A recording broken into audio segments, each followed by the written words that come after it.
থাপ করে আওয়াজ হলো, আমি তাড়াহুড়ো করে চলে এসেছি। চলো তো, মনে হচ্ছে আম পড়েছে। আমগুলো না পেকে গেছে, এখন তো পড়বেই ধূপধাপ করে। আমি বলি ধূপধূপ করে আওয়াজ হচ্ছে কিসের? এই দেখো, যেটা ভেবেছি সেটাই। এই দেখো, এখানে একটা, এখানে একটা, খুঁজতে হবে এখানে। চলো খুঁজে নিই কোথায় কোথায় পড়েছে।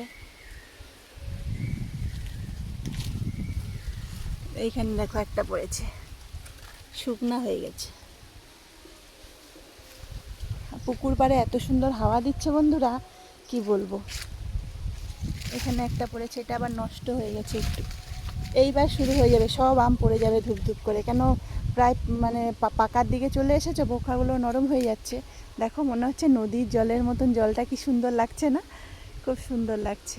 সকালের ওয়েদারটা এমনিতেই খুব সুন্দর হয় বন্ধুরা, দারুণ লাগে একদম। কি সুন্দর হাওয়া দিচ্ছে, আর ঘরে আমি ফ্যান চালিয়ে বসে আছি। এটাই হচ্ছে ভাগ্য।